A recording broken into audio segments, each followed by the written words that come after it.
want a free Commander 2020. preview card? You look like a show host. What? A preview card for... Commander 2020. Sure. What's it gonna cost us? Nothing, like I said. Here, take the card. Thanks, mister. Let me see this. Whoa. Thanks. I can't wait to show everyone.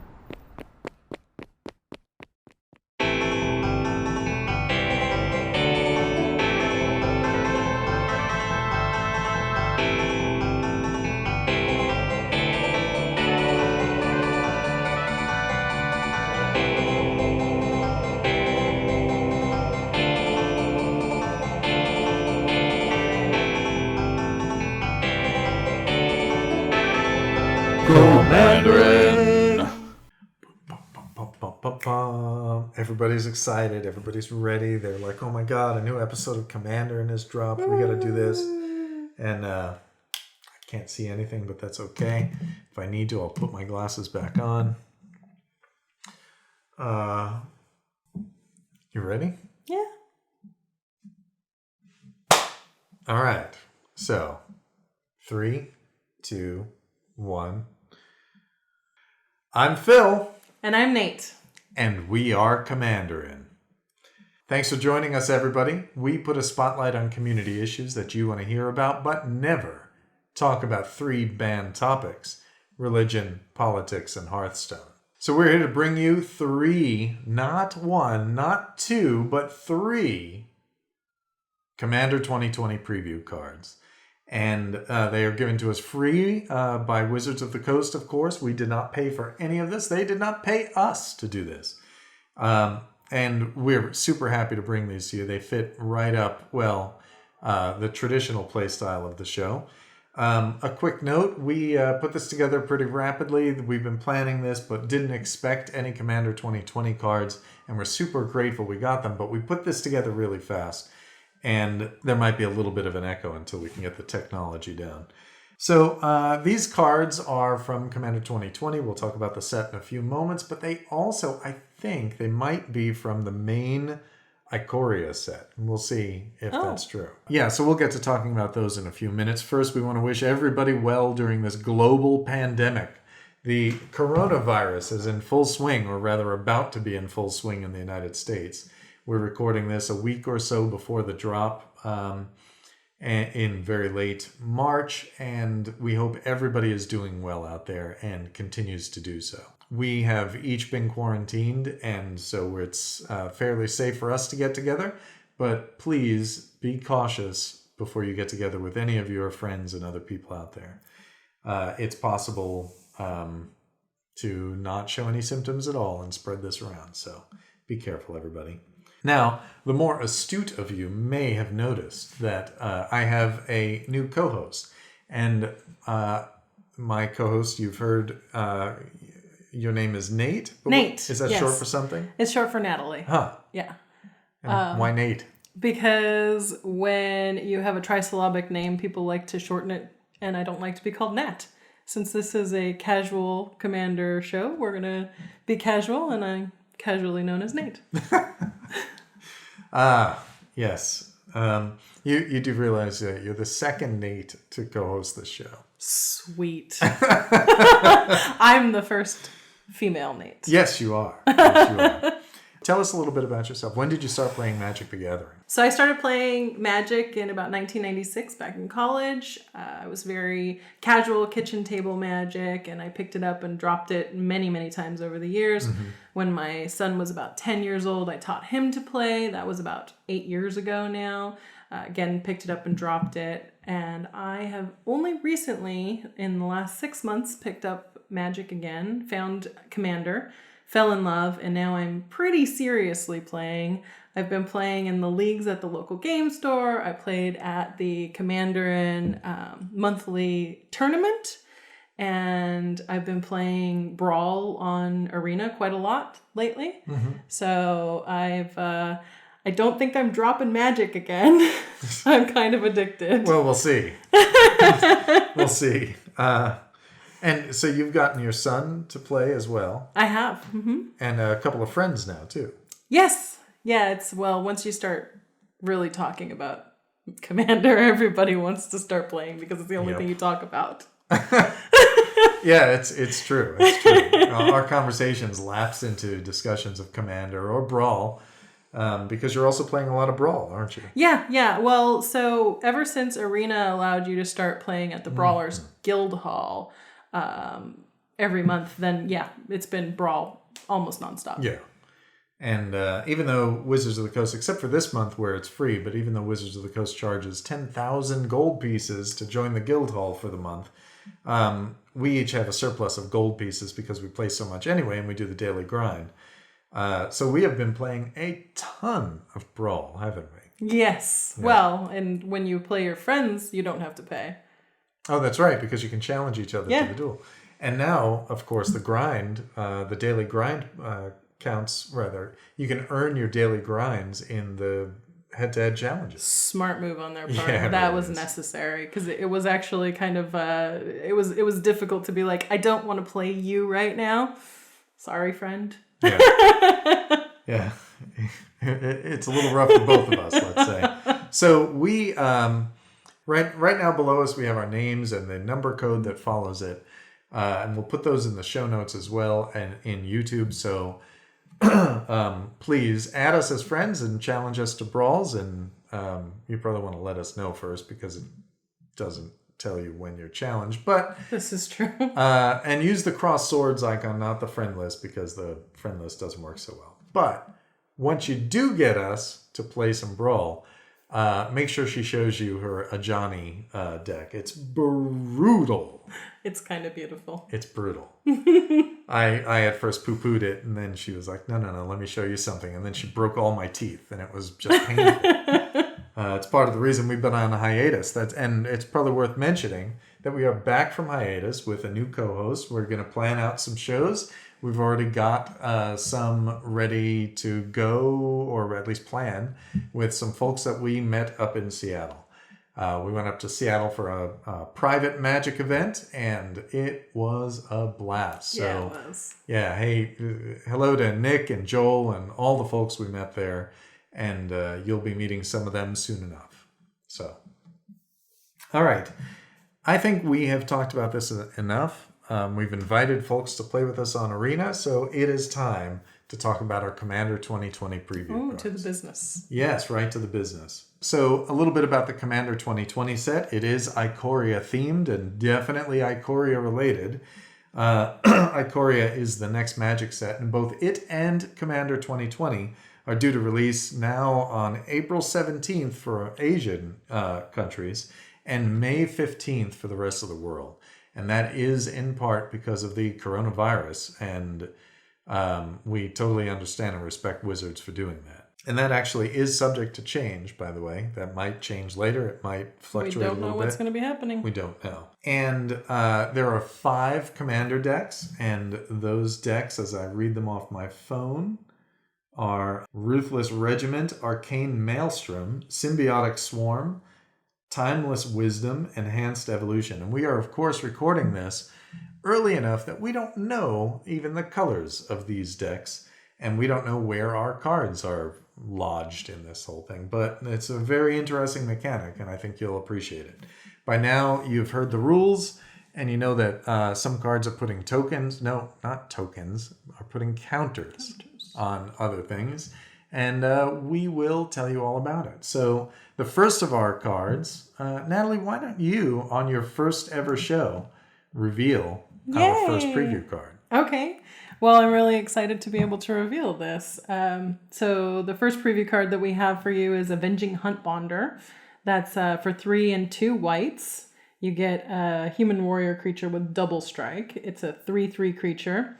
And the beauty of this one is that when it comes out, you can also put double strike counter on another target creature. That's right. So that counter, as we have learned from the rules, actually grants whatever creature you put that on double strike. That's pretty cool. It's pretty cool. And if like both of us, we didn't even talk about your favorite decks. Maybe we'll do that a little bit later. She builds vicious decks, and they're just hideously dangerous. I've only just started building decks. Yeah, but they're really brutal. They're really brutal, trust me. And so this one, you could put double strike on a trampling creature, a big fat green trampler. I could put it on a big fat green trampler. And that just means that green trampling creature now has double strike. And It does. I was disappointed that it's 5 converted mana cost because it can never go on Hackdos. oh, right. It can never go on Hackdos. That's true. And we are grateful for that. Hackdos doesn't need double strike. Or does he end up with it? Oh, I don't want to know. But yeah, and it's whenever this thing attacks. So if it survives, if it untaps, or if you have a haste enabler, you can right away attack and put a double strike token on something vicious. Especially if you don't think that other creature is going to get blocked. Double strike is brutal. And so we have 3 preview cards. I'm going to read the second one, and then you'll get to finish us off with the third one. Oh, yay. The second of our cards is Vitality Hunter. And for 3 and a white, you get a 3/4 nightmare creature. And it's a white nightmare. I don't think we've seen that before. And this one has lifelink. It also has monstrosity. How about that? For X and white, you put that many +1/+1 counters on this creature. That's pretty good, especially on a lifelinker. So you cast it, and then the next turn you monstrosity it, or monstrous it, whatever the proper conjugation is. And but when it becomes monstrous, you put a lifelink counter on each of up to X creatures. That's pretty cool. Yeah, it's really cool. And so if you've also got the double strike token counter generator, a ton of tokens out. A ton of tokens, right? And you cast whatever X is. If X is like 4, this could go into Rith and just be absolutely brutal. Or Atla Palani, which is your... Yeah. Yeah. But only Hackdos if Hackdos is vulnerable to 4. Which he sometimes is. Sometimes. 1/3 of the time. All right. Yeah, this is awesome. And you put the counter on this creature, on a bunch of creatures, and now they all have lifelink. And so you'll have the green card to introduce. Of course, we have a green card, folks. The green card. Yep. All right. So the green card that we have for you is the Slippery Bog Bonder. And that's for 3 and a green. You get a 3/3 creature with its flash, and it's got hexproof. And when it enters the battlefield, you can put hexproof on another target creature and move any counters that you want from other creatures to that creature. Yep. So if you've got your lifelink counter on somebody else, Yep. and you've got your monstrosity. Yep. And since you can move any counter, any number of counters. Counters. You just take the lifelink counter or the double strike counter off those little counter. 1/1s, and you put it on whatever creature you've chosen to have hexproof. Because now you got a better creature out. Yep. And it puts a hexproof counter, not just grants it hexproof until the end of the turn. So it can turn any creature into a hexproof creature. It's just murder. This is so brutal. It's going to be awesome. We are super excited for these cards. Yeah. And the show seems to favor green and white, as it should. They're great colors to play. And so this is no exception. So what we have done is looked at a bunch of cards that can be useful with these new counter-adding cards. We assume that there's one for Death Touch and one for Trample as well, but we haven't seen it. Maybe Flying, who knows. And so cards that work with this, right? These are cards that care about counters. Now, there are plenty of ways to do that. If you add a lifelink counter, or if you add multiple counters of each type onto a creature, they're probably not going to stack. Doubling Season, which of course is a favorite, is not really going to help out here. But we did find a blue card, so if you can add blue to your white and green, and presumably blue has its own counter adders, you can use the Leech Bonder. That's an interesting card. Leech Bonder is from, what is that, Lorwyn? No, Shadowmoor. And it comes into play with 2 -1/-1 counters on it, so a little bit of a disadvantage. And you can pay blue and untap this. So you have to find a way to tap it, such as with Convoke in white and green. or vehicles, which are a great way to just tap any number of creatures. When you can pay blue and untap this to move a counter from target creature onto another target creature. So this is the first time I had seen an untap ability. Oh, very good. Yeah. The untap abilities were confusing, so they're probably not going to revisit it. Okay. Confusing to most players, so they're not going to revisit. But the mechanic is pretty good in Commander. Like, I've used a couple of untaps, and there's of course an infinite combo with an untapper. In blue, of course, Pilipala, and I think it's Pilipala. Yeah, either way. And so you're gonna want to add Leech Bonder as much as possible to your blue, white, green. Well, your blue and plus whatever to move counters around.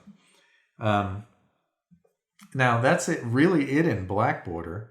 The other cards that we've got here. There's Giant Fan from Unglued, and as a member of the Unmander Rules Committee. No, really. Yes, you didn't know that. That's a thing? That's a thing. Giant Fan is actually completely acceptable. It has a mechanic that would be perfect in black border. And Giant Fan says pay 2 and tap it to move a counter from one creature to another. One card to another. So you could, in theory, use Giant Fan to move one of those lifelink counters onto an enchantment. Maybe that works if you're about to turn a god on, but who knows? And then Every Thingamajig, which just came out in Unstable, and that one also has pay 2 and tap it to move a counter.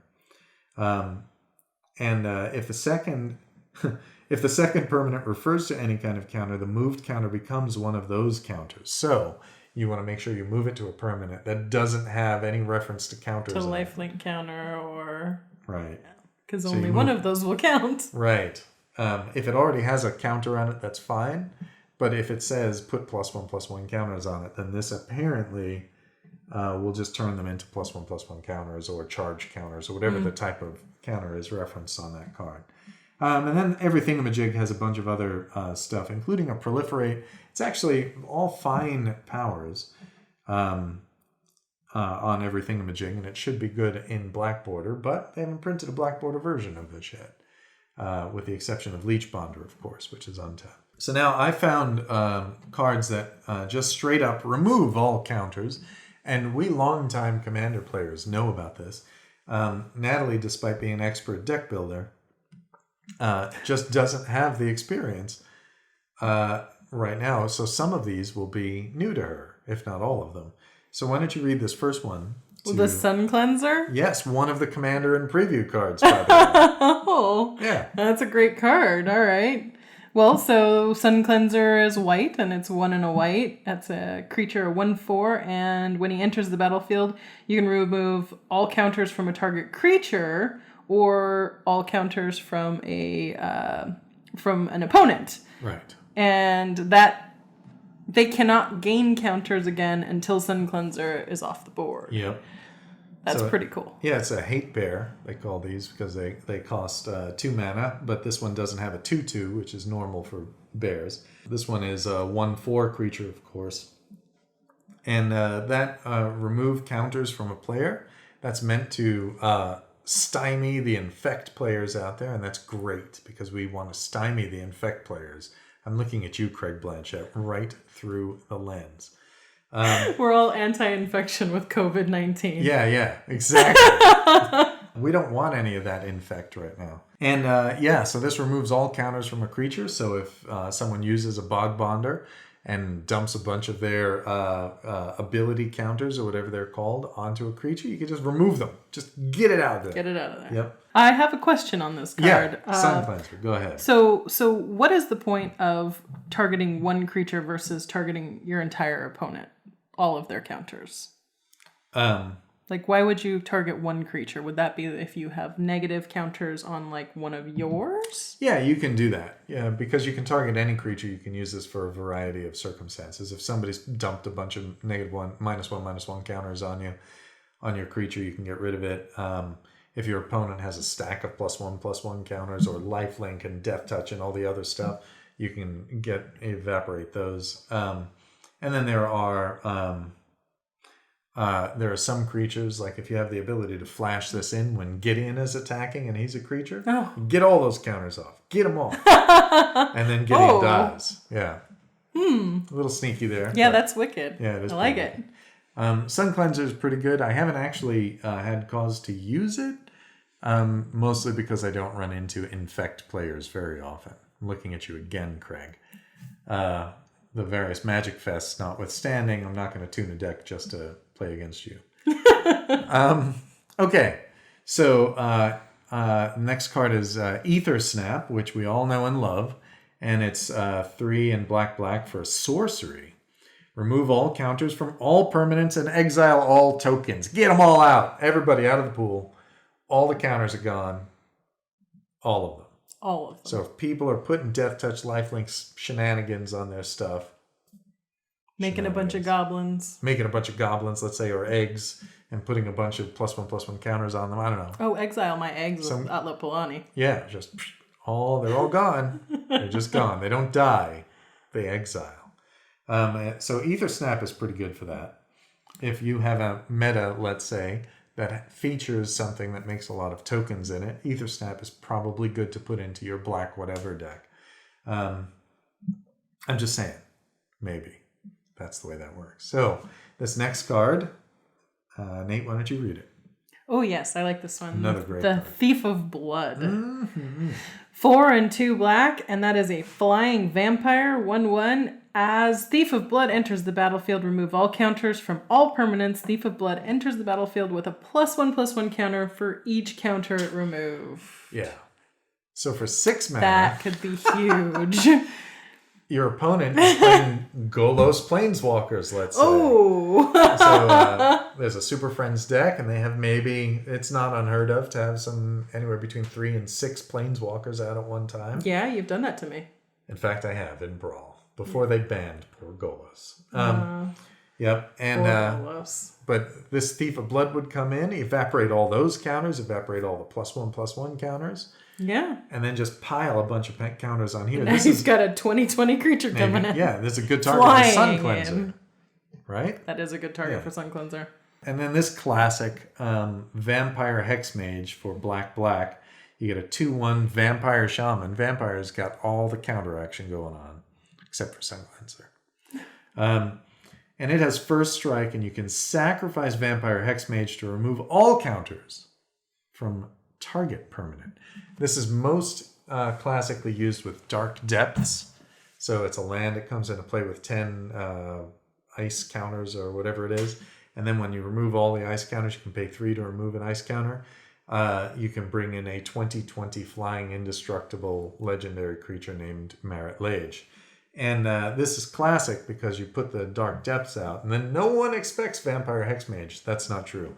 Everyone expects Vampire Hexmage. But that plus Thief of Blood plus Ether Snap, they will all clear your Dark Depths of counters and bring Marit Lage in. Not to mention, they're fun at parties. They're not really fun at parties. You don't bring up Vampire Hexmage at a party. Come on, people. Sounds like a good party. It would be a good party for whoever controls the Hexmage. So let us know. Our Twitter accounts are now appearing down below. Let us know how you would use any of our preview cards. Again, do you want to list our preview cards one more time? They'll be up on screen. The Avenging Hunt Bonder, the Slippery Bog Bonder, and Vitality Hunter. That's right. We hope you enjoy using them, and please tell us all about it when you do use it. We are very happy to be able to bring you these preview cards. So I think that's going to be about it, and they'll have to learn more about your Atla Polani deck and Haktos tech and whatever else you've built by then. And of course, all your Brawl decks over time. Future episodes will feature the new format where we divide the show into 4 segments, and that will include a deck, and we'll show you some of what Natalie's been building. It's brutal. I mean, if you join us on Arena, you'll probably see it much sooner than that. So, all right, everybody. Well, thank you for coming along this journey with us, and Nate, welcome to the show. And thank you. It's good to be here. Yeah, it's pretty awesome. And next show, perhaps you'll be able to share some of the wisdom that you've discovered related to Commander and playing it more effectively.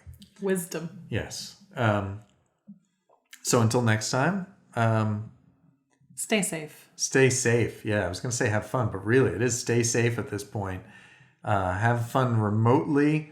Keep your distance. Don't sit this close to anybody unless they're quarantined as well. Don't take medical advice from us either. It's a podcast. Don't take medical advice from us. All right. Bye, everybody. Bye. Okay, Phil, here's the bit of story time for you. So when we were working on Ikoria, it was a very interesting process because Eldraine, we kind of knew what we were doing. Yeah, it was a new world, but fairy tales like Flavorfully, we knew what we were doing. We kind of knew what we were getting into.